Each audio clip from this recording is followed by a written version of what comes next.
incertidumbre cuando llega la paciente y ya trae a la mejor antecedentes de que ya sabe ella que va a tener un bebé con ciertas malformaciones, o bien cuando también el bebé anterior, que es muy raro, el bebé anterior nació con malformaciones de falla de cierre de tubo neural. Entonces, va a ser importante diferenciar una de otras lesiones. Sí, en algunas ocasiones se llegan a ver algunas tipos de lesiones que son muy, no son graves, pero llaman la atención a nivel lumbosacro, ¿sí? Como hoyuelos, hoyuelos sacros. Ajá. Pero bueno, ahorita vamos a empezar a ver las que son más graves, ¿no? Más gruesas. Ok. Entonces, adelante, por favor. Buenas tardes, doctor, compañeros. Nosotros somos el Hola, equipo buenas tardes. 3 y como ya lo comentaron, bueno, vamos a hablar sobre malformaciones congénitas del sistema nervioso central. El equipo está integrado por mi compañera Natalia, por mi compañera Dafne y por una servidora Jennifer. La siguiente, por favor.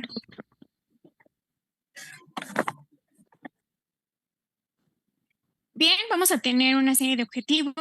El objetivo general como tal es que el médico en formación sea capaz de reconocer cada una de estas malformaciones y con base en ello poder identificar la prevención de estas mismas. Dentro del objetivo específico es conocer la diferencia entre cada una de estas patologías con base en la definición, al igual que en aquel proceso fisiopatológico. Una vez con esto, poder identificar el cuadro clínico y ¿para qué? Bueno, para tener un buen diagnóstico y conocer cuáles serían aquellos esquemas terapéuticos. Y dentro del índice, bueno, ya sabemos definición, epidemiología, etiología, patogenia, clínica, diagnóstico, tratamiento y prevención. Ok. La siguiente, por favor.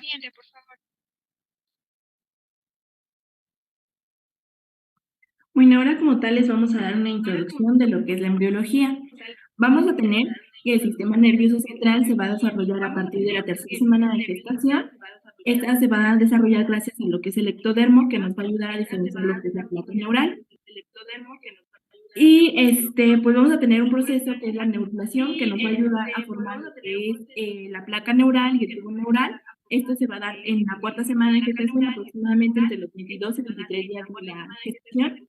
Y este va a tener lugar en lo que es el cuarto y al sexto someta, que es como lo vemos aquí en la imagen.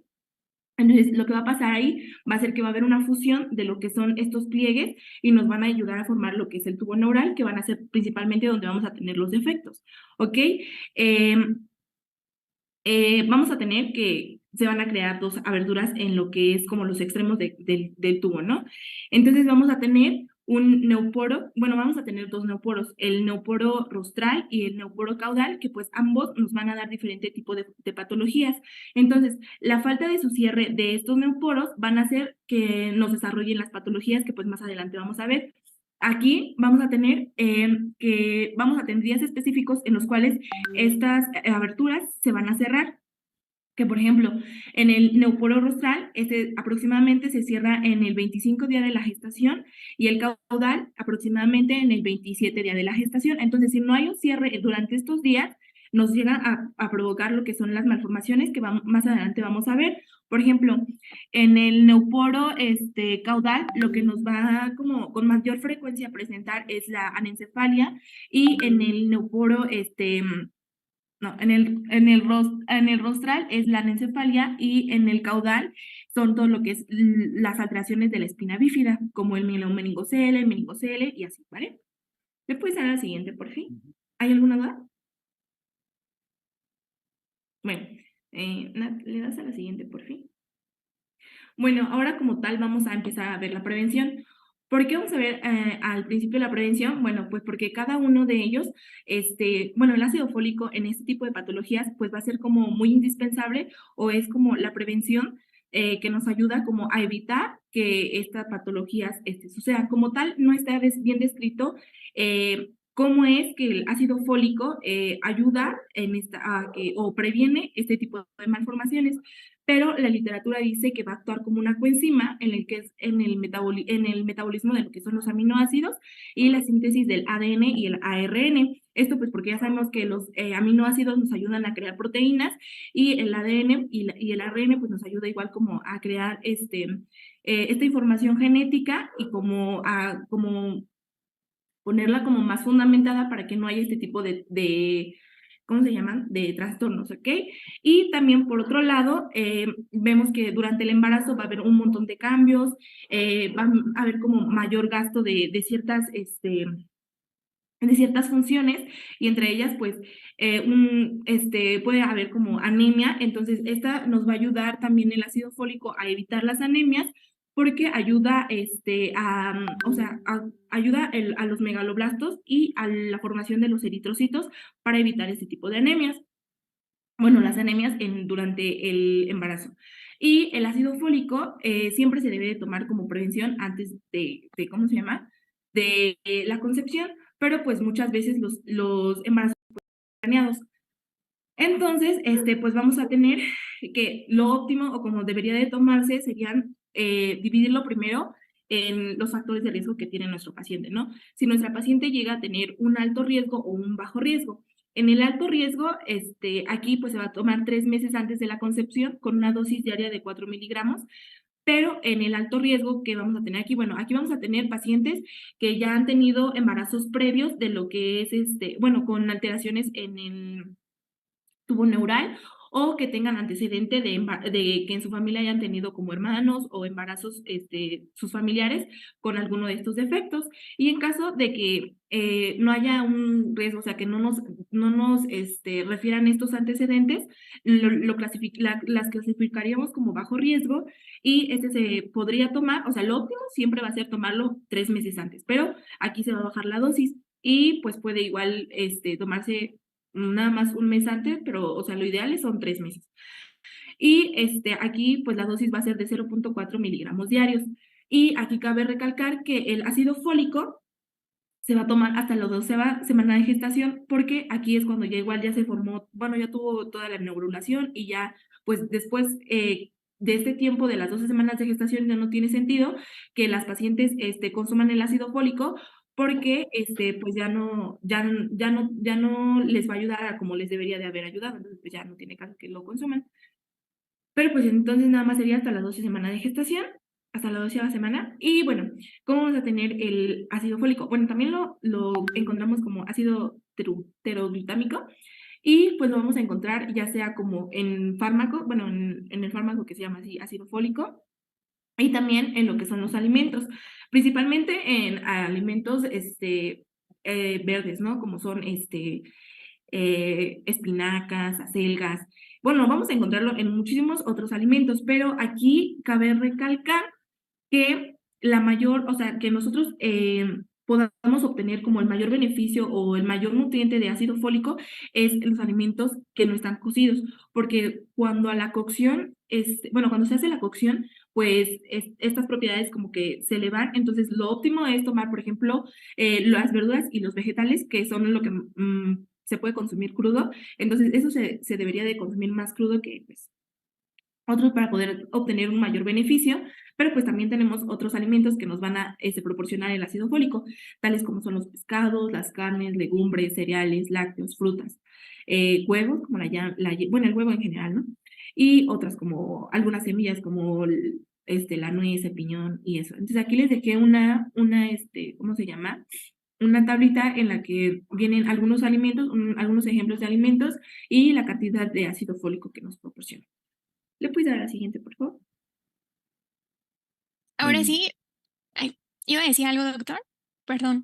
Ok. Nada más una pregunta ahí al grupo. ¿Quién es la que induce la formación del tubo neural?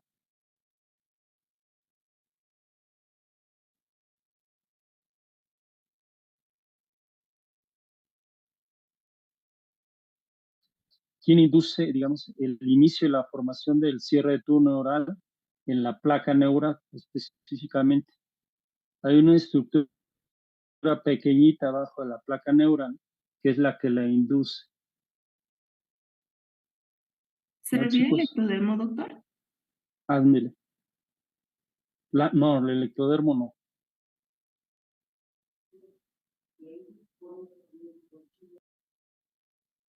A ver, chicos.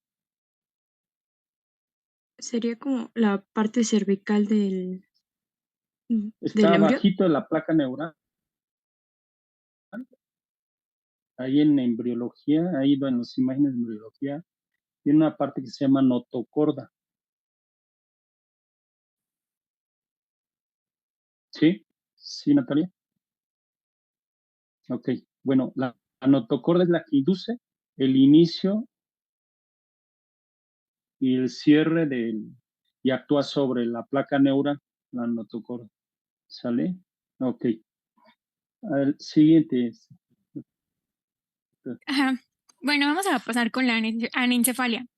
Como tal, la definición de la anencefalia es un defecto abierto de la bóveda craneal, al igual que de la piel, de manera que el tubo neural craneal va a quedar como tal expuesto.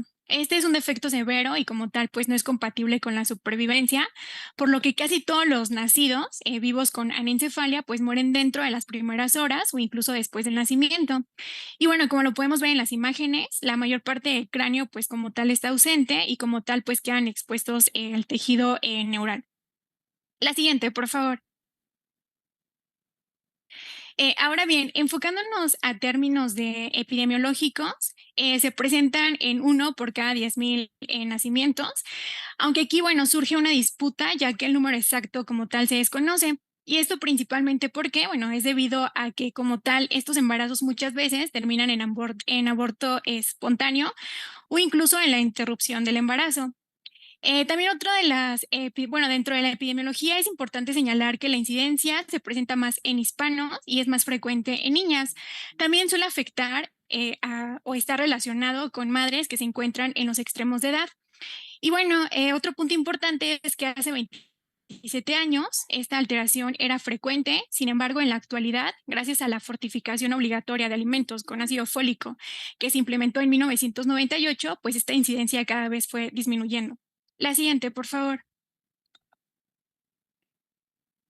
Ahora bien, dentro de los factores de riesgo como tal, la anencefalia es multifactorial.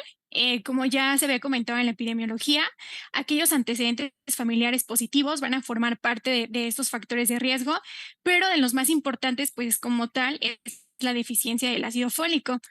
También aquellos antecedentes que van a intervenir, pues es la espina bífida en el primer embarazo o en dado caso que la madre tenga obesidad o incluso diabetes. También es importante señalar que el uso de anticonvulsionantes durante el embarazo, como el ácido valproico o, por ejemplo, la fenitoína, pues también van a influir en estas alteraciones. También estar bajo el tratamiento, por ejemplo, como warfarina, el ácido retinoico, incluso el acetaminofén o el ácido acetilsalicílico, pues van a formar parte de estos factores de riesgo. También se encuentran algunos elementos teratogénicos como el alcohol, el tabaquismo, también otras infecciones como la rubiola o incluso la exposición a solventes y los plaguicidas, pues van a formar parte de todas estas alteraciones que bueno, van a ser multifactoriales. La siguiente, por favor. Y bueno, hablando ahora sí exclusivamente de la embriología, pues lo primero es, o lo elemental que hay que saber, pues es que el sistema nervioso central va a aparecer como una placa de ectodermo engrosado llamada placa neural. Esto comienza a la tercera semana de vida embrionaria, por lo que los bordes laterales de esta placa neural, como los vemos en la imagen, se van a elevar para formar los pliegues neurales y se van a fusionar como tal para formar el tubo neural. La fusión de esto pues comienza en la región cervical y procede tanto en dirección rostral como caudal, como ya lo había comentado mi compañera. Aquí es importante señalar que el neuroporo se cierra en el día 25 y el neuroporo como tal caudal se va a cerrar 2 días después de este evento.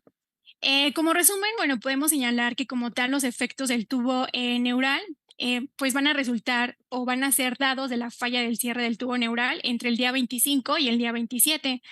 La siguiente, por favor.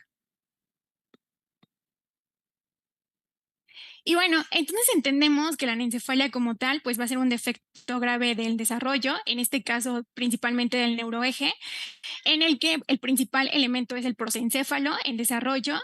Y aquí vamos a tener que como tal, pues las cantidades variables del tronco encefálico pues van a quedar expuestas en el útero y como tal no se van a desarrollar o en dado caso se van a destruir. Recordemos que el prosencéfalo significa delante del encéfalo. Y bueno, al momento del desarrollo del embrión, el prosencéfalo se va a dividir en dos partes, que va a ser el telencéfalo y el diencéfalo. Por su parte, el telencéfalo como tal va a dar origen a los hemisferios cerebrales, mientras que el diencéfalo pues se va a encargar de la formación como tal de los ojos, de la hipófisis, del hipotálamo, y que son realmente estructuras muy importantes. La siguiente, por favor. Ahora bien, existen tres mecanismos patológicos por los cuales se van a dividir o los cuales va a suceder todo este proceso. El primer suceso pues es la acrania, como lo podemos ver aquí.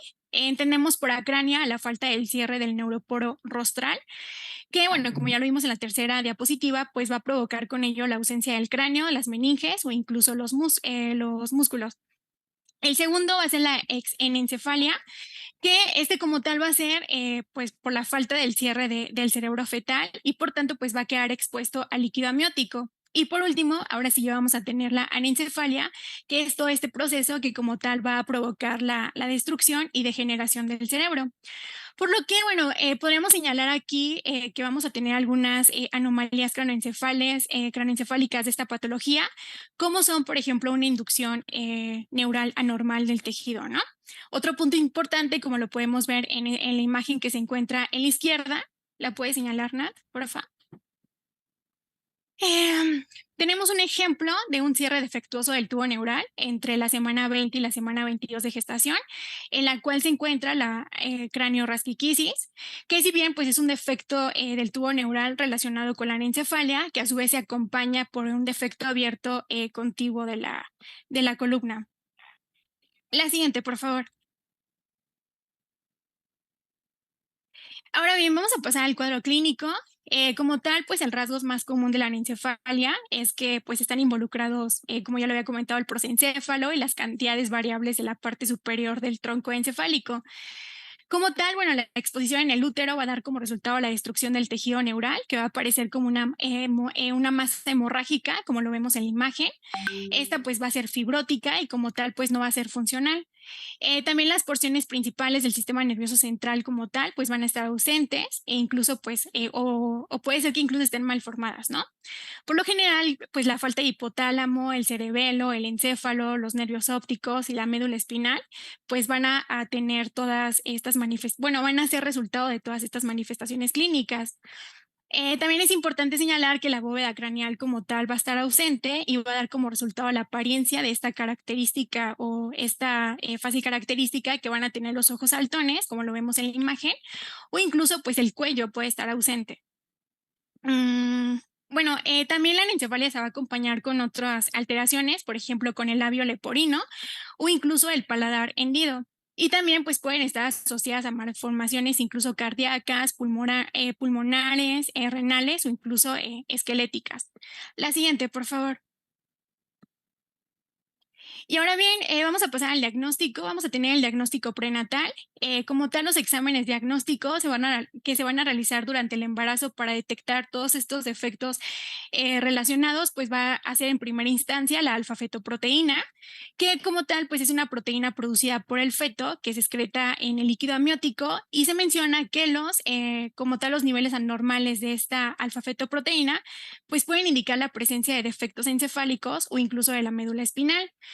También o se puede requerir la apniocentesis, que como tal, pues es el examen que se lleva a cabo para determinar la existencia de trastornos cromosómicos y genéticos, además de todos aquellos efectos congénitos.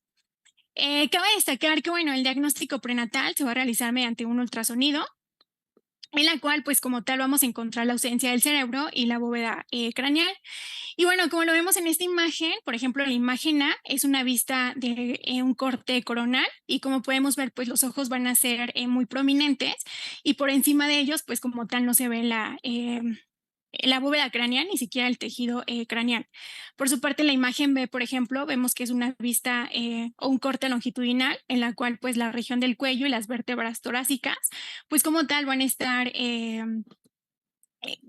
como tal desorganizadas, ¿no? No van a tener como una estructura bien uniforme. Y por último, la vista C, o la imagen C, pues aquí vamos a tener vamos a tener un signo típico que es la típica vértebra en forma de U, en la cual pues el tejido como tal sobresale. Otra característica ecográfica es principalmente el polipdrafnios, que este principal se va a desarrollar en un 50% y esto principalmente se debe a la disminución de la deglución fetal. La siguiente, por favor.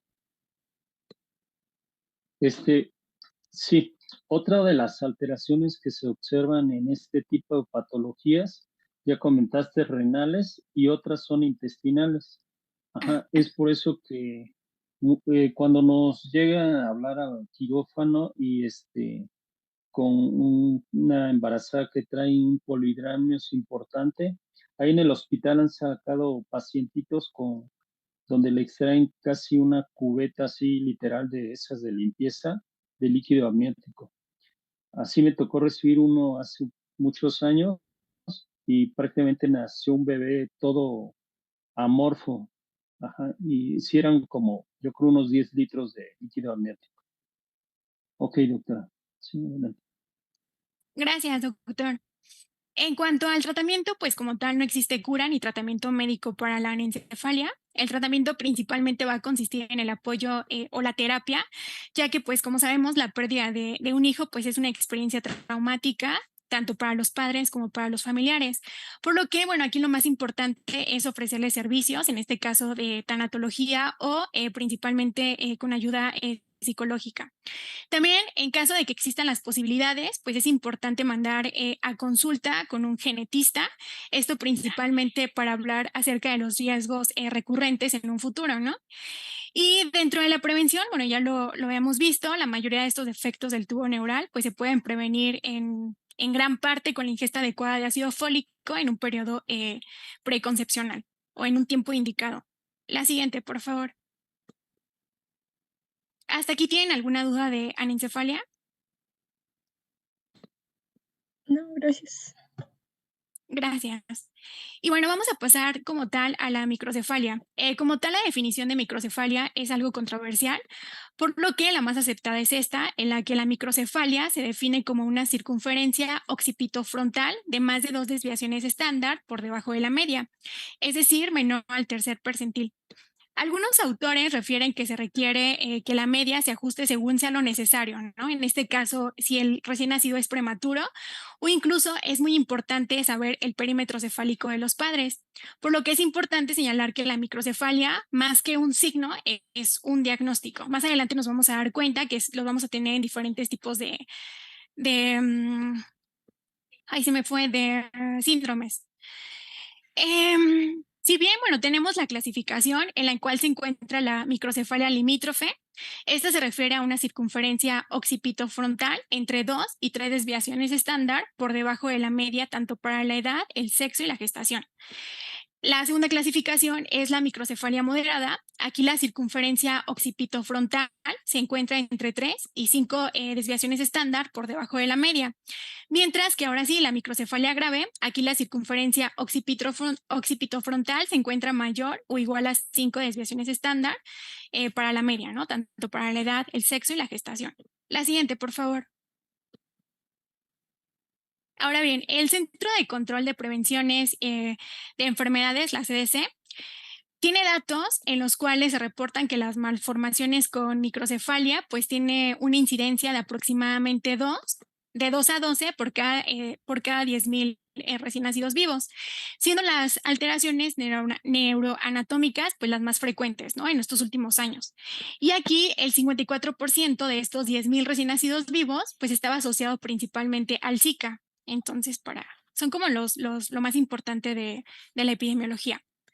Dentro de la clasificación, la microcefalia pues se va a clasificar de muchísimas maneras. Por ejemplo, por el momento de inicio, ¿no? Aquí tenemos que la microcefalia congénita pues está presente al nacer o a las 3 semanas, a la semana 36 de gestación.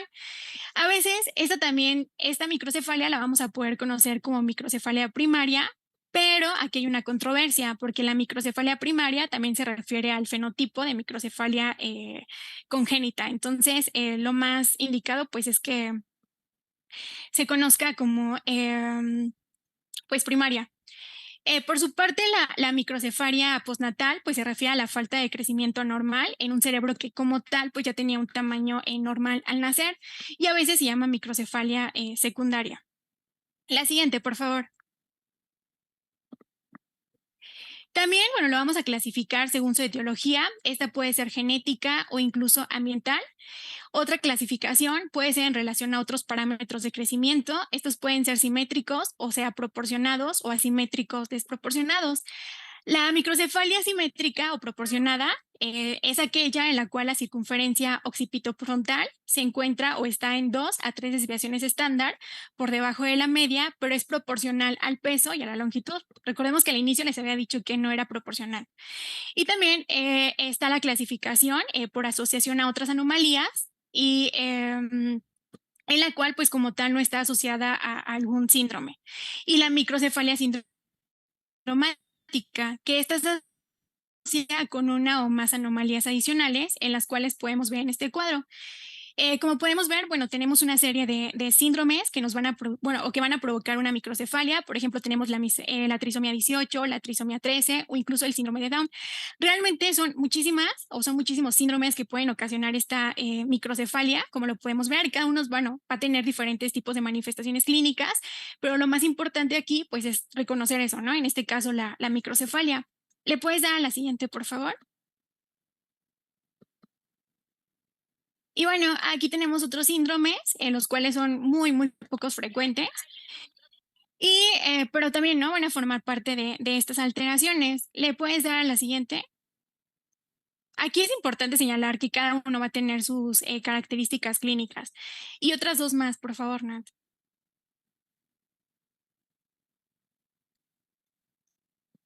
Gracias.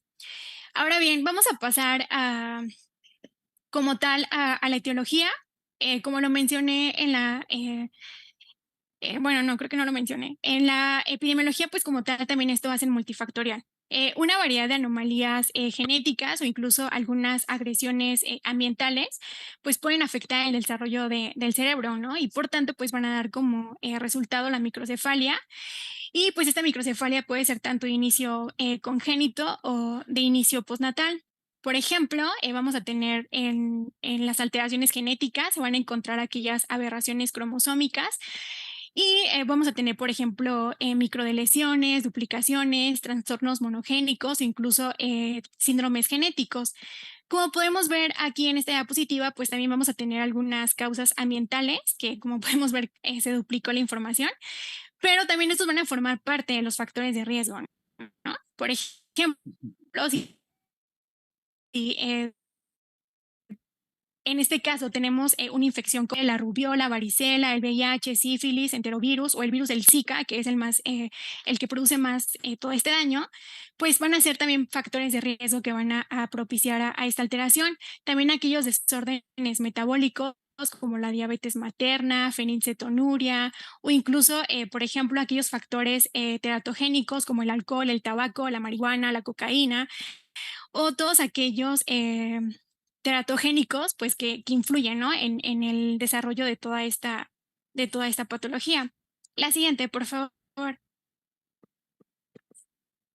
Ahora bien, si bien la patogénesis, la microcefalia pues va a tener dos mecanismos principales. Aquí es importante señalar que como tal la patogénesis va a depender en dado caso, pues el síndrome en el cual se esté relacionando. Sin embargo, hay dos variantes importantes. El primero de ellos es el fallo del desarrollo cerebral o el desarrollo cerebral anormal, que va a estar principalmente relacionado con un mal desarrollo durante un periodo específico de tiempo de inducción y por tanto vamos a tener que la migración celular como tal pues va a crear este tipo de microcefalias, ¿no?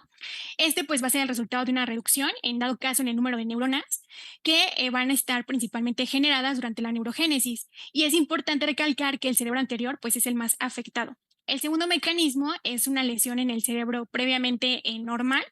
Como ya lo habíamos comentado antes, se cree que este tipo de microcefalia pues es el resultado como tal de una reducción en el número de procesos, en este caso dendríticos y de algunas conexiones sinápticas.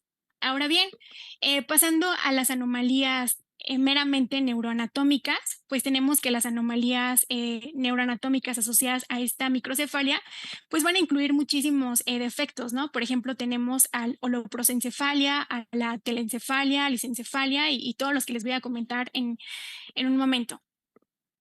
Hablando, por ejemplo, de los defectos del tubo neural, pues tenemos el enfalocele. Como tal, pues va a ser una obstrucción en una porción del hemisferio cerebral o de las meninges a través de un defecto del cráneo o de los defectos del tubo neural espinal, que estas pues pueden estar asociadas a un desarrollo anormal del cerebro y por tanto pues de la microcefalia. Otra alteración es el holoprosencefalia. La holoprosencefalia pues como tal es el resultado del desarrollo incompleto y también de la tabicación, en este caso de las estructuras del sistema nervioso central. Puede ocurrir como una anomalía aislada o puede estar asociada con otros defectos cerebrales o como parte de un síndrome, ¿no? De anomalías múltiples, que fue justamente lo que vimos en el cuadro anterior. ¿Le puedes dar a la siguiente, por favor? Otra de las alteraciones, bueno, tenemos a la lisencefalia, que como tal, bueno, las 6 capas corticales como tal no se van a formar normalmente debido a la migración deficiente de las estructuras desde la matriz germinal que va a recubrir los ventrículos. Por ejemplo, la esquisencefalia, pues esta se va a caracterizar por un plegamiento asimétrico de la materia gris cortical a lo largo de la hendidura cerebral, que va a ser principalmente en la región perisilviana. Y bueno, por ejemplo, aquí tenemos, tenemos una imagen de un feto de 31 semanas con esquisencefalia y aquí es importante pues tener en cuenta la hendidura en el cerebro. Otra de las alteraciones puede ser la microgiria, que esta como tal pues es una malformación del desarrollo que se va a caracterizar por las circunvulaciones excesivas en la superficie del cerebro. Y también vamos a tener a la hidrascencefalia, que esta como tal pues es una lesión vascular en el cerebro en el que las cavidades como tal llenas de líquido pues van a ser reemplazadas hacia los hemisferios cerebrales y tanto el cerebro, el mesencéfalo, el tálamo y los ganglios basales pues suelen estar conservados. La siguiente, por favor. Y bueno, ya en cuanto a la evaluación o el diagnóstico, vamos a iniciar con la evaluación prenatal, el diagnóstico. Y prenatalmente, pues la microcefalia se puede diagnosticar mediante un examen de ultrasonido. Definimos microcefalia, en este caso prenatal, pues como una circunferencia de la cabeza menor a 3 desviaciones estándar por debajo de la media o debajo del percentil 2 para la edad gestacional. Sin embargo, como tal, la definición pues no está estandarizada y algunos autores tienen un umbral, ¿no? O tienen un punto de corte que va a ser menor a las 2 desviaciones estándar. También es importante recalcar que es importante pues para la evaluación de la microcefalia depende de la presencia de algunas anomalías ultrasonográficas asociadas, por ejemplo, la longitud de los huesos, la circunferencia abdominal o bueno, esto tiene que estar en relación con la edad gestacional y acompañado pues principalmente de un interrogatorio, ¿no? En este caso, por ejemplo, si es que existió alguna infección intrauterina o, por ejemplo, si la madre durante este tiempo pues tomó o estuvo en contacto con algunos teratogénicos, pues también es importante esto. También es importante investigar sobre familiares con antecedentes de microcefalia o incluso otras anomalías relacionadas al sistema nervioso central. Por su parte, la evaluación postnatal, aquí la microcefalia pues debe iniciarse con una sola medición de la circunferencia occipitofrontal, esta por más de 2 a 3 desviaciones estándar, ¿no? La evaluación de la microcefalia pues incluye una historia clínica y un examen físico completo tanto de los niños y también pues conocer los antecedentes de los padres. Las pruebas auxiliares pues pueden incluir tanto estudios de laboratorio como imagen. También es importante investigar sobre los antecedentes prenatales, particularmente con respecto a los problemas maternos, ¿no? Lo que ya les había comentado, diabetes, epilepsia, fenilcetonuria, medicamentos, infecciones o incluso el consumo de tabaco o el alcohol. aquellos antecedentes de nacimiento, las complicaciones que se tuvo perinatales, las infecciones e incluso los problemas metabólicos. Y los antecedentes familiares de primera línea, que pues también deben incluir todos aquellos trastornos, como ya lo habíamos comentado, del sistema nervioso central. Y la neuroimagen, pues la resonancia magnética generalmente pues es la modalidad de imagen preferida, ¿no? Sin embargo, se menciona que la tomografía pues puede estar justificada si se sospecha incluso de algunas infecciones como el Zika. ¿Por qué? Pues porque vamos a ver microcalcificaciones que pues nos van a dar pues el dato, ¿no? Importante para saber si en este caso si este dato pues se debe a la microcefalia. En cuanto al tratamiento, pues una vez establecida la causa de la microcefalia, el médico debe proporcionar un adecuado consejo genético y familiar. Como muchos niños sabemos con microcefalia, pues tienden a tener discapacidad terapéutico que permita el máximo desarrollo neurológico en este caso del niño. Y eso sería todo de microcefalia. ¿Tienen alguna duda? No, oye, muchas gracias. Vale. Ya solo quedan, Sí. ay, perdón. Ya solo quedan 2 minutos, entonces, no sé, doctor, si gusta que cierre la sesión y la vuelva a abrir.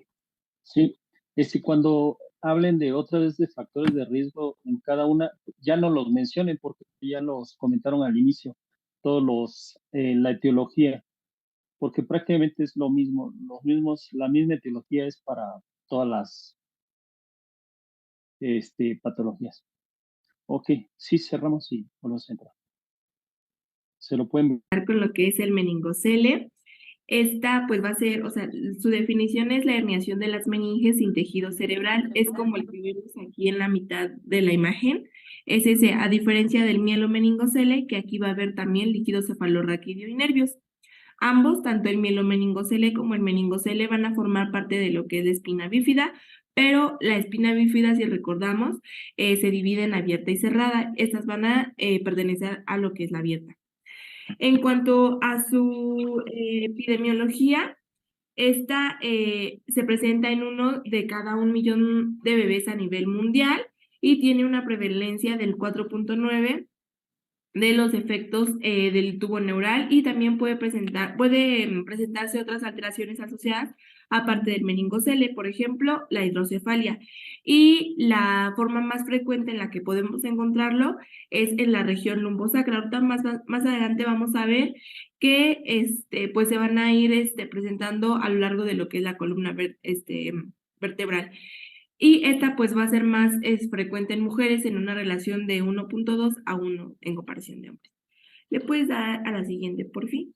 Y también que teníamos una incidencia más alta en lo que es a nivel mundial en Irlanda y menor en lo que es Japón. En cuanto a la etiología y los factores de riesgo, pues ambos, bueno, van como muy ligados, pero la etiología dice que es multifactorial, pero que se asocia más a lo que es déficit de folatos, o sea, de ácido fólico. Y entre los factores de riesgo que vamos a encontrar van a ser edad materna menor a 18 años o mayor a 40, que sean multíparas, el consumo de alcohol y tabaco, antecedentes familiares de enfermedades con defectos en el tubo neural, y también obesidad, diabetes, y también se asocia a lo que son las trisomías 13, 18, 21, que es síndrome de Edwards-Patau y de Down. Y pues ya les había dicho, principalmente se asocia a lo que es una deficiencia de la vitamina, también de ácido fólico y también de ciertas vitaminas como la B12, C y la. Y también se asocia que puede presentarse en pacientes en mujeres que consumen medicamentos anticonvulsivos como el ácido valproico, la carbazepina y otros fármacos que son anticonvulsivos. ¿Le puedes dar a la siguiente, por fin? Bien. Bueno, como ya les había dicho, vamos a tener en diferentes localizaciones lo que es el meningocele. Aquí podemos encontrar, o sea, de acuerdo a donde se localiza, va a ser como se va a llamar, ¿no? Entonces tenemos, por ejemplo, un meningocele occipital, que pues lo vamos a encontrar en lo que es la parte occipital, meningocele frontoetmoidal, meningocele nasofrontal, meningocele sacro. Aquí les puse una imagen en la que podemos ver un meningocele de sacro anterior, meningocele lumbar, meningocele torácico y meningocele nasoorbital. No encontré tantas imágenes de cada uno de estos, pero la bibliografía pues los describe así en esta clasificación. Ujú. ¿Le puedes dar la Ok. siguiente, por fin? Y bueno, las manifestaciones clínicas van a ser dependiendo en dónde se encuentre el meningocele, pero por lo regular, como ya les había dicho, va a presentarse en lo que es la parte lumbosacra.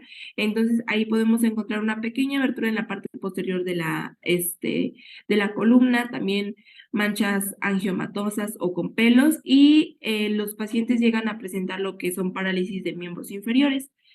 Y, por ejemplo, ya habían visto que les había puesto un meningocele anterior en la imagen anterior, pues se asocia más, o bueno, va a presentar síntomas como son el estreñimiento, la disfunción vesical, y en niñas pueden llegar a presentar lo que es una fístula rectovaginal o un tancamiento de la vagina.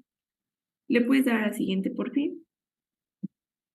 El diagnóstico se puede hacer de manera prenatal y postnatal. La prenatal es pues para poder detectar estas anomalías, y la postnatal es como para ver algunas otras alteraciones que pueden llegar a presentar los pacientitos. Entonces, en el prenatal, pues vamos a encontrar niveles altos de alfa-fetoproteína, pero esta no va a ser muy concluyente porque, o sea, no nos va a dar como tal el diagnóstico de meningocele, porque pues ya habíamos visto en las patologías anteriores también va a estar elevada, y también en el melomeningocele. Y también se puede realizar una amniocentesis, que esta va a ser guiada por lo que es un ultrasonógrafo, que está más o menos, bueno, se extrae el líquido amniótico, aproximadamente de 15 a 20 mililitros, ajá, de este líquido. Y esta amniocentesis normalmente se hace de la 15 a la 20 semana de gestación. Y después, o sea, uno de los riesgos de la amniocentesis es que pueden llegar a presentar abortos espontáneos después de realizar la amniocentesis. Y ya como tal, el diagnóstico postnatal sería una tomografía, la radiografía también, y pues ya otros estudios como para saber cuáles son las otras alteraciones que pueden llegar a padecer estos pacientes. De hecho, la tomografía principalmente se hace para igual evaluar en dónde está, si no es muy visible, en dónde está ¿cómo se llama? La alteración. Y pues ya se va a pedir evaluación neurológica, ortopédica, porque como ya les había mencionado, tenemos otros problemitas ya cuando los bebés nacen. ¿Le puedes dar eso, por fin? En cuanto al tratamiento, el tratamiento va a ser quirúrgico, y bueno, antes de esto se va a tener que como realizar una preparación del bebé, y cuando nace se va a colocar ya sea en una cuna radiante, o también decía que en una incubadora, en la posición en posición prona o de cúbito lateral, para que no esté como aplastando el defecto. Y bueno, se van a realizar curaciones aproximadamente, bueno, la guía de práctica clínica decía que se realizaban curaciones de 2 veces al día con solución fisiológica al 2%, y también se le daba una profilaxis con antimicrobianos, antibióticos, que son la ampicilina y la gentamicina, para evitar meningitis, me parece, y también se debía estar constantemente monitoreando lo que son los signos vitales, el perímetro cefálico, esto porque igual, como ya les había mencionado, va a presentar otras, bueno, normalmente viene acompañado de otras alteraciones, y entre ellas pues viene la hidrocefalia también. Y la cirugía normalmente se hace posterior a las 48 a 72 horas después del nacimiento. Igual se ve que no haya bueno, cuando se hace la cirugía, que no haya una fuga de líquido cefalorraquídeo, aunque aquí como tal no, nada más es la herniación de las puras meninges sin líquido cefalorraquídeo a comparación del mielomeningocele. Y pues aquí lo que se hace como tratamiento es disecar lo que es la placa neural del saco meningio. Ajá, ajá. Bueno, decía el neural, algo así decía en la bibliografía, y se va a hacer una liberación completa de esta y se iba a plegar todo esto para formarle el tubito. Y pues ya se iba a hacer el cierre. ¿Le puedes dar a la siguiente, por fin? Y en cuanto al mielomeningocele, pues aquí va a ser un defecto igual del tubo neural, en el que va a ocurrir igual una herniación de lo que es la médula espinal, pero aquí vamos a tener pues la herniación llena de líquido cefalorraquídeo y también de nervios. Esta, pues ya les había mencionado, corresponde igual a lo que son las alteraciones de la espina bífida abierta, pero este es el tipo más común de espina bífida que vamos a encontrar. Y vamos a tener que va a haber una incidencia mayor en lo que son lactantes hispanos, y esta va a aparecer en cualquier parte de la columna, pero en su mayor parte pues se va a presentar en lo que es la región lumbosacra, y el 30% de los pacientes que llegan a presentar mielomeningocele suelen morir antes de llegar a la edad adulta, decía que por problemas respiratorios más frecuentemente, y y trastornos urológicos y del sistema nervioso central. ¿Le puedes dar a la siguiente, por fin? Y bueno, aquí igual hay que recordar que la incidencia va a ir aumentando conforme a los embarazos. Por ejemplo, si una paciente llega y tiene antecedente de un embarazo previo con mielomeningocele o con alguna alteración del tubo neural, pues la incidencia va a ir como aumentando. Y es muy probable que el bebé que esté esperando pueda padecerlo. En cuanto a los factores de riesgo, pues son casi los mismos que ya vimos anteriormente: consumo excesivo de alcohol, fármacos, factor genético, déficit de ácido fólico, diabetes, obesidad. Y aquí encontré que la etiología, pues, se debe a lo que es el defecto del tubo neural por el déficit de folato, pero también decía, no sé aquí, doctor, qué tan cierto sea, porque como tal no explicaba, pero decía que también podría ser por un traumatismo directo inútero, que pues no había como este cierre y que pues podía presentar mielomeningocele. No, como causa de algún traumatismo directo, ¿no? Bueno, No. Más bien serían todos los factores que han comentado siempre. Pero, o sea, como que sí, como no lo explicaba también ahí, Sí. pues aparte creo que era un poco reciente el artículo, entonces no sé, como que a lo mejor no está muy bien descrito y realmente cuando lo leí pues no estaba bien descrito. Entonces, pues por eso le he preguntado. ¿Le puedes dar a la siguiente, por fin? Ok. A la siguiente, por fin. Es que eso ya lo habíamos comentado. Bueno, las manifestaciones clínicas, estas normalmente se van a presentar igual. En la parte en la que se llega a presentar de la columna, pues van a ser las manifestaciones que nos van a dar. Por ejemplo, si es en la parte como más cervical, pues nos van a dar déficit neurológico, disfunción motora, déficit sensitivo, y pues algo como en general que vamos a ver es el saco meningio, que pues va a estar expuesto. Bueno, y como que yo lo asimilé que parecía como una ampollita, doctor, y que pues va a estar lleno de líquido. ¿Una qué? Como una ampollita. Es que a diferencia de la otra, había entendido que estaba como recubierta. Una ampollita, es que a diferencia de la otra. Y esta, pues, Okay. es más el líquido cefalorraquídeo. Y ahorita más adelante les puse unos ultrasonidos en lo que, pues, más o menos yo así lo asimilé. También podemos encontrar lo que es pérdida de control intestinal y de control vesical, relajación del esfínter anal y también anomalías de cadera y pie. Me parece que aquí era equinovar. Y le puedes dar la siguiente, por fin. Y también a pies ambos, contractura de tobillos y rodillas. Y pues ya. Aquí está el diagnóstico, pues aquí también se va a medir lo que es la alfa-fetoproteína, y también pues vamos a encontrar niveles altos, y también se decía que pues se realizaban ultrasonidos, ¿no?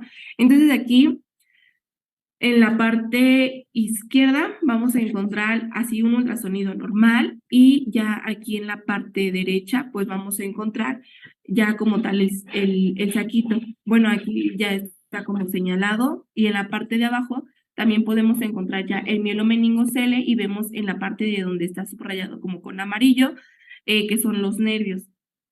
Y yo había leído que como tal, nosotros en el ultrasonido vamos a ver como, ven aquí arriba es como la parte de la piel y vemos que cuando se hace como la prominencia del saco, se pierde como la piel y después vuelve a continuar.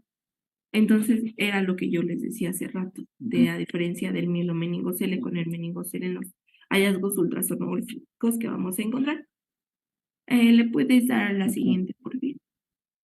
Y pues el tratamiento igual es un enfoque multidisciplinario porque pues vamos a tener diferentes alteraciones dependiendo de en qué nivel de la columna se encuentran.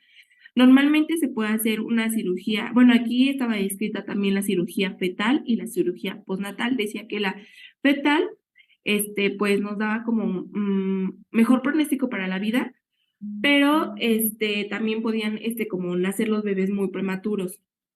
Me parece que nacían antes entre la semana 30 a 34 de gestación y que normalmente la cirugía fetal se realizaba entre la 16 y la 25 semana de gestación.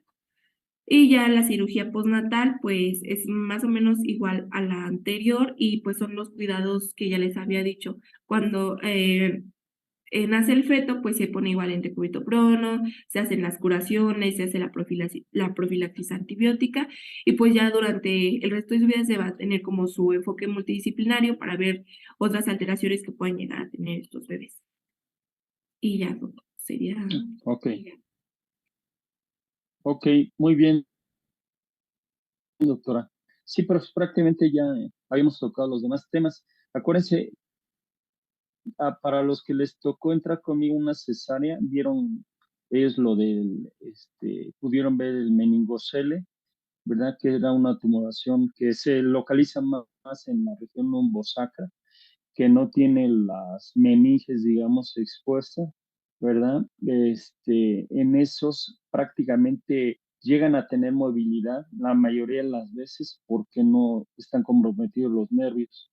Sin embargo, en el mielomeningocele, en ese casi siempre o siempre están comprometidos o sea, el bebé no puede mover las extremidades. En el meningocele, la mayoría de las veces sí las puede mover y nosotros los exploramos y revisamos sensibilidad, motilidad, fuerza, tono, etcétera, etcétera. Ujú. Ok, muy bien, doctores.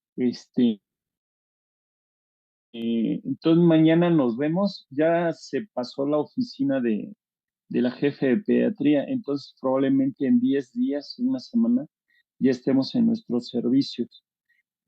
Hoy yo no tuve pacientes, pero tuve un curso de cuidados paliativos que de hecho ya anda yo como con prisa porque ya abrieron el link para hacer el examen y mandarlo porque como que abren el link para que hagas el examen y lo cierran, ¿no?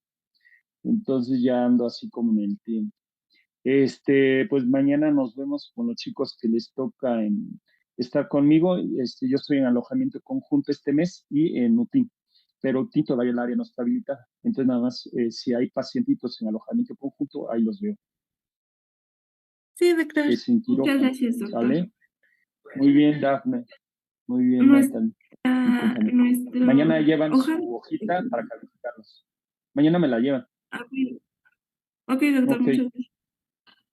estén muy bien. Pasen buena tarde. Gracias, doctor, igualmente. Bye.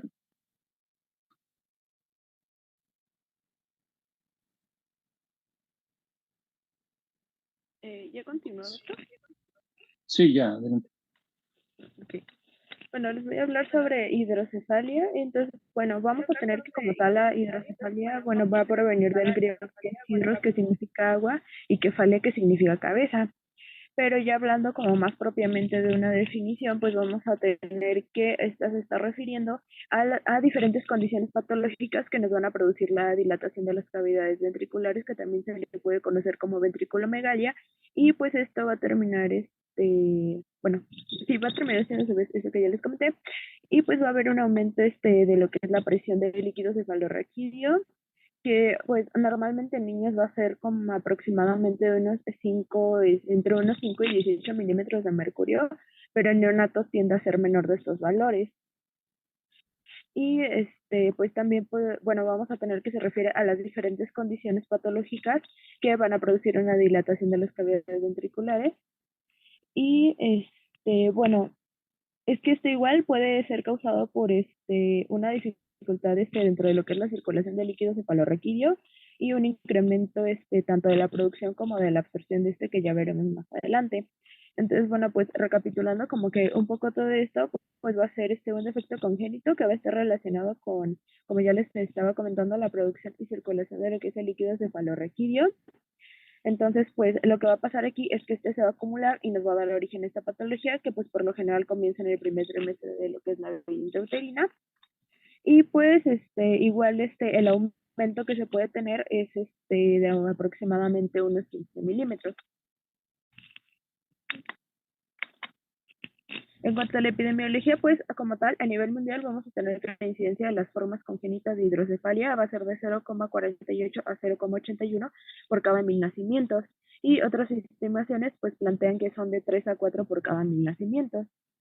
En cuanto ya hablando como tal a México, pues vamos a tener la incidencia por entidad de residencia, que pues la mayor de una muestra que se tomó que fueron de 1332. Bueno, fue más alta en lo que fue el Estado de México. E igual aquí vamos a tener que ya lo que es la distribución de casos, pues lo que es la hidrocefalia, pues de una muestra de 908 recién nacidos y 124 presentaron hidrocefalia. Y si nos pasamos allá por sexo, que es masculino y femenino, vamos a tener a la hidrocefalia donde se dio más en el sexo masculino que en el femenino. En el sexo masculino de la hidrocefalia fueron 79 casos en esta muestra de 1332, que era la que les había comentado anteriormente, en comparación con los recién nacidos del sexo femenino, que fueron 68 de esta muestra igual de 1332. Ahora pasando a la etiopatogenia, pues como tal vamos a tener a la obstructiva, que sería comunicante y no comunicante. En cuanto a la comunicante, pues aquí la obstrucción pues va a ser como externa a lo que es el sistema ventricular. Y pues la no comunicante, pues esta se va a considerar interna, ya que está dentro de los ventrículos. Y por eso la comunicante es externa y la no comunicante es interna. Es que interna, externa, pues como les venía comentando, el sistema ventricular. También se puede clasificar como por la localización de la obstrucción, que sería el acueducto de Silvio o los agujeros de Luschka y Magendie. Esto sería lo del conducto de Silvio, y los agujeros, pues estos serían los de Luschka y este sería el de Magendie. O sea, sería el de Magendie, estaría como en medio de estos agujeros que son de Luschka. También pues vamos a tener bueno, como ya defectos genéticos que están como más asociados a esto que es la hidrocefalia, que son el ICAM-1, que pues va a corresponder como tal a lo que es el síndrome de Vickers-Adams, que pues este síndrome pues se va a caracterizar por hidrocefalia, pues esta va a ser un poco más grave que las demás patologías, y pues esta va a aparecer prenatal, o sea, antes de la concepción, digo, de la concepción del nacimiento. Y también vamos a tener el CCDC88C y el MPDZ, que pues esto es lo que pasa es que están ligados a lo que es la discapacidad intelectual, y pues entonces estos van a ser genes autosómicos recesivos, o sea que tienen que haber dos copias de este gen mutado pues para que se presente este problema. Hay algo que se me pasó a decir, es que tanto el ICAM1 como el AP1S2, estos van a estar ligados al cromosoma X. Y pues también vamos a tener como causas pues lo que es la obstrucción, que sería la estenosis del acueducto que ya les había comentado, de este acueducto cerebral, o sea que va a estar como junto, no va a haber como tal esta separación que permite como que todo este flujo de líquido cefalorraquídeo, entonces eso va a ser lo que vaya a generar esta hidrocefalia. También está la formación de Dendy-Walker y también la formación de Chiari tipo 2. Y pues pasando igual a lo que es la comunicante, pues esto se va a dar en lo que es el espacio subaracnoideo y esto se va a deber principalmente a hemorragia, meningitis, carcinomatosis meningia, linfomatosis meningia, o también en la no comunicante está lo del sistema ventricular, donde entraría lo que es el síndrome de Dandy-Walker, y también están las neoplasias como, bueno, que afectarían lo que son las vías de comunicación entre ventrículos al no dejar fluir como que todo el líquido cefalorraquídeo. Y también tenemos a la estenosis, como ya les había comentado, del acueducto de Silvio. Y pasando al síndrome de Dandy-Walker, también llamado malformación, pues va a provocar un agrandamiento quístico del cuarto ventrículo, que sería esto de acá. Perdón.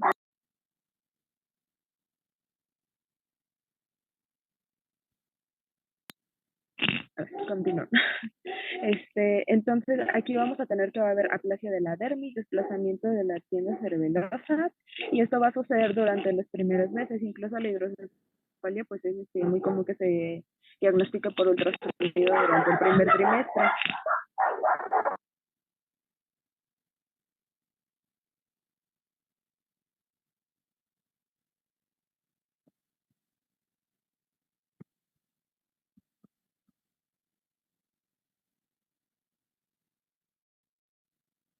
No tienes apagado tu micrófono. Sí, ya sé. Es que estaban ladrando mis perros, una No se disculpa. preocupe, doctora. Bueno, y No, ya no se esto se preocupe, doctora. confirma. Sí, gracias, doctora. Entonces, bueno, esto también provocaría la protuberancia del occipucio y pues esto igual ya se confirmaría mediante una resonancia magnética. Como se puede ver aquí, igual aquí se ven los agrandamientos de los ventrículos, que pues sería lo que se llena todo esto de líquido cefalorraquídeo. Ahora, pasando a la no comunicante, también tenemos la malformación de Chiari tipo 2, que pues aquí va a haber hidrocefalia, pero también está muy relacionado con lo que es la espina bífida y la siringomielia, que pues la siringomielia pues como tal van a ser quistes que se van a llenar de líquido cefalorraquídeo y pues se van a encontrar al interior de la médula espinal. Igual, bueno, ya hablando de lo que es la malformación de Chiari, pues tenemos a la tipo 1, que está como tal, aquí va a haber como una elongación de lo que son las amígdalas cerebelosas, y ya como tal en la tipo 2, pues lo que pasa es que solo, o sea, va a estar esta elongación, pero esta va a proteger a través del agujero occipital, y esto va a hacer que se engrose como que la parte superior de la médula cervical y causa una obstrucción, y esta obstrucción va a hacer que se quede como que el líquido cefalorraquídeo atrapado dentro de los ventrículos porque no permite el flujo de este. Sí. Entonces, bueno, la de la malformación de Chiari tipo 2, pues va a haber ataxia, incontinencia urinaria y disfagia, que estos serían igual como que algunos signos, bueno, síntomas que nos podrían orientar a que hay como que algún daño en bueno, neurológico más bien. También se puede presentar estridor, apnea, disnea, llanto débil, nistagmo, mielomeningocele, lumbosacrotorácica, porque como bien les venía comentando, también esta hidrocefalia está asociada a lo que es espina bífida. Y también, bueno, lo que podemos encontrar a la exploración son fontanelas tensas o abultadas, por lo mismo de esta acumulación de líquido cefalorraquídeo, un aumento del perímetro cefálico, que en general en lo que es la hidrocefalia, pues va a ser mayor del percentil 97, y también vamos a tener rigidez local y sensibilidad en el cuello, deterioro cognitivo y desequilibrio y alteraciones de la marcha. También está la ventriculomegalia, como ya les había comentado, o es vacuo, también es como otra división de esto que es la etiopatogenia, que pues aquí va a haber un desarrollo normal del cerebro que va a ser como de unas 10 a unos 15 milímetros de ancho, y no va, bueno, aquí en este caso no va a haber hipertensión por líquido cefalorraquídeo, y porque el daño como tal va a ser dentro de lo que es la circulación y absorción de líquido cefalorraquídeo, que ya les voy a comentar más adelante. También puede dividirse esta por adquirida, que va a haber un adenoma del plexo coroideo, o también puede ser post-hemorrágica o post-meningitis o toxoplasmosis, que sería como que algo muy frecuente. Y dentro de esto, pues el 15% de los casos pues realmente puede tener origen idiopático sin una etiología congénita o adquirida definitiva. O sea, básicamente después de todo lo que les acabo de mencionar, no hay como tal una etiología como bien definida, porque bueno, si se si como lo notaron, pues se puede ver que muchos como que dentro de la etiopatogenia se relacionan entre sí, entonces pues por eso esto. Entonces, pasando también como a otra división, estaría la hidrocefalia secundaria a hemorragia intraventricular, que aquí lo que va a pasar es que va a haber un sangrado de la matriz germinal. Esto nos va a provocar alteración del flujo cerebral, va a haber, o también puede haber una fragilidad de la vasculatura, que esto sería por parte de que hay una inmadurez de la barrera hematoencefálica o que haya una escasez de pericitos, que pues estas son células de las paredes vasculares que pues van a envolver a las células endoteliales de los capilares y las vénulas. Entonces, pues al haber como esta, o sea, que haya una escasez de pericitos, pues ¿qué va a pasar? Porque va a haber una fragilidad de la vasculatura, porque finalmente estos son los que están recubriendo las vénulas y pues a todo como el sistema vascular que está ahí. También se puede dar por trastornos de la coagulación. Hoy también hay factores de riesgo que son parto vaginal, Apgar bajo, síndrome de dificultad respiratoria del recién nacido, hipoxia, hipercapnia, convulsiones e infección, que pues estos, bueno, por ejemplo, el parto vaginal estaría igual muy relacionado con lo que es la fragilidad de la vasculatura. Pasando al sangrado, pues va a drenar hacia lo que son los ventrículos cerebrales y va a haber una hemólisis en el espacio intraventricular, lo que va a provocar que haya un aumento de la concentración de hemoglobina extracelular y por lo tanto van a haber respuestas inflamatorias, quimiotácticas y la posterior apoptosis del tejido, y esto va a provocar igual un desequilibrio tanto en la producción como en la absorción de líquido. Ya pasando como tal a lo que es la fisiopatología, pues, o sea, primero vamos a hablar como de lo normal. Entonces vamos a tener que tanto la producción y absorción de líquido cefalorraquídeo, pues va a suceder en el mesénquima, que está asociado a lo que es el romboencéfalo, que pues el romboencéfalo va como a englobar todo lo que es cerebelo, puente y el bulbo raquídeo, o también llamado médula oblonga.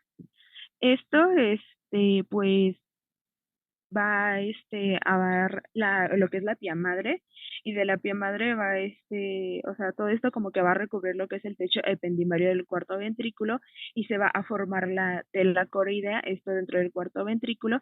Esta tela coroidea va a invaginar y entonces lo que va a pasar es que va a formar los plexos coroideos, y de estos plexos coroideos ya se va a empezar a formar lo que es el líquido ventricular. Pero este líquido ventricular va a necesitar de otras sustancias ya para convertirse en líquido cefalorraquídeo. Y estas sustancias pues van a venir básicamente de lo que son las superficies del encéfalo, la médula espinal y pues de la capa de la pía aracnoide de las meninges. Esto va a suceder a las 5 semanas de gestación y pues se va a absorber a lo que es el sistema venoso mediante las vellosidades aracnoideas. Ahora también para que esto se dé por parte de la pía madre, se necesita que haya una proliferación de las arterias coroideas ya para tener como tal los plexos coroideos, y de la tela coroidea que les había comentado, pues esta va a invaginar, van a haber invaginaciones que nos van a dar ya origen a lo que son los agujeros de Meigele y Luschka. Y pues estos, bueno, aquí va a ser, bueno, es por donde va a pasar también el líquido cefalorraquídeo, esto para que lleguen hacia el espacio subaracnoideo. Y pues si hay un desequilibrio dentro de lo que es esta producción y absorción, pues va a ocasionar que haya una cantidad excesiva de líquido cefalorraquídeo en el sistema ventriculoencefálico. Por lo tanto, esta acumulación nos va a dar, o sea, imaginen como un frasco. Imaginen como que tienen un frasco y en ese frasco le meten una esponja y adentro le meten como un globo con agua. Entonces, ese globo se va a empezar a llenar, y ¿qué va a pasar? Va a apretar esa esponja y ya o sea, y el frasco, imaginen que es como el cerebro, ¿no? Entonces, va a haber una cantidad excesiva de agua que van a tener dentro de ese globo, y pues se van a empezar como a comprimir pues las demás estructuras, y eso es precisamente lo que pasa aquí. Bueno, de la anterior, ¿tienen alguna duda o está todo bien? ¿Está bien? Todo bien. Okay. Bueno, y también va a estar lo que es la disrupción de la zona ventricular, que pues aquí vamos a tener que existen dos zonas germinales, que va a ser la zona ventricular y la zona supraventricular, que pues finalmente sin esta zona subventricular no podría haber esta zona ventricular, pero eso ahorita se lo explico bien. vamos a tenerla a la zona ventricular que nos va a dar la neuroglía radial, que esto va a suceder a las 12 semanas de gestación. Entonces, pues esto que se encuentra pues asociado a la pared ventricular, o sea, estas dos, la subventricular y la ventricular, están asociadas a la pared ventricular, y aquí lo que tiene de importancia es que esta pared ventricular es la que produce las células cerebrales. Entonces, bueno, esta zona ventricular, como ya les dije, va a formar lo que es la neuroglía radial, o bueno, junto con lo que son las células troncales neuronales, y pues estas células se van a diferenciar en neuroepiteliales y van a cubrir lo que es todo el tubo neural hasta lo que es como bien les comenté en la semana 12 de gestación. Y pues también vamos a tener a las células progenitoras neuronales, que sería esta de aquí, la NPC, que estas van a estar ya lo que es a la semana 18 de gestación, y van a hacer la ependimiogénesis, o sea, van a generar como que todo esto, esta producción de células. Y también entonces, gracias a estas células, pues vamos a tener a los neuroblastos, que van a tener su migración neuronal. Y de esta migración neuronal, pues en caso de que aquí hubiera algún defecto, pues vamos a tener una acumulación de estos que van a dar origen a lo que es una heterotropía periventricular. En caso de que, pues digamos, esto siguiera, pues más bien de que esto no se diera, pues vamos a tener una interrupción del acueducto de Silvio. O sea, todo esto que esto es lo que va a recubrir todo como el epitelio no se va a poder dar de manera adecuada, por lo tanto no va a llegar al conducto de Silvio, y por eso va a perder la integridad la zona ventricular, porque se va a afectar, o sea, más bien, va a haber una pérdida de la zona ventricular y esto va a afectar el trayecto del líquido cefalorraquídeo. Entonces va a haber una fusión de las paredes porque todo este proceso no se dio, o sea, no hubo como esa migración neuronal que se necesitaba, por lo tanto vamos a tener una estenosis y una obliteración del acueducto cerebral. Ya, igual, bueno, como les comentaba, esta célula, bueno, esta zona es importante porque aquí es donde van a estar estas células, esto a la semana 14 de gestación. Entonces, pues esto es como que igual de mucha importancia, pues porque esto va a servir de sostén para lo que es como tal la zona ventricular. Y entonces, pues ya tanto la heterotropía periventricular como alguna de estas, pues puede provocar el bloqueo de la circulación del líquido cefalorraquídeo, por lo tanto va a haber una dilatación de los ventrículos proximales por la acumulación interna de líquido cefalorraquídeo, se van a comprimir los hemisferios cerebrales, así como les mencionaba, como de este globo y este frasco que se llenaba, bueno, este globo que se llenaba con agua, y por lo tanto va a haber mucho líquido ventricular dentro de todo lo que es el neurocráneo, y por lo tanto va a haber una expansión también del encéfalo, que esto que nos va a provocar, pues que las suturas no se fusionen. ¿Por qué? Porque está habiendo como que tanta presión que no hay como tiempo de que se vayan a fusionar las suturas, porque pues a dónde está sucediendo esto, en la semana 12 y 14 también, es a la 18. Y pues también hay que recordar que pues a todo antes de que se osifique pues es cartílago, entonces pues por eso pasa eso. Y pues también te va a haber el adelgazamiento de huesos de la bóveda del cráneo, así como una prominencia de la frente, atrofia de la corteza cerebral y de la sustancia blanca, así como la compresión de los ganglios basales y el encéfalo. Y aquí tenemos un ejemplo de eso, de que va a haber una atrofia de la corteza cerebral y de la sustancia blanca. Y pues como aquí podemos ver, este es un feto con hidrocefalia, podemos ver que también tiene Keilos palatosquisis, también conocido como labipaladar hendido, y pues esto sería como la característica también de la hidrocefalia. ¿Tienen alguna duda de esa parte de la fisiopatología? No. ¿Me avisan cuando sean las 4:15, por favor? Sí, doctor. ¿Qué horas son? Ya casi va a ser, doctor. Son las 4:13, doctor. Ok. Es que me surgió un inconveniente ya como a las 2:30 y me tengo que retirar como a las 4:20. ¿Cuántos le faltan? Nos falta espina bífida, meningocele, mielomeningocele y encefalocele, doctor. Ok. Prácticamente entonces corresponde lo que es espina bífida. Yo creo nada más Vamos a, en la próxima reunión que tengamos, la próxima vez que nos veamos, yo creo que nada más aborden lo que es meningocele y mielomeningocele.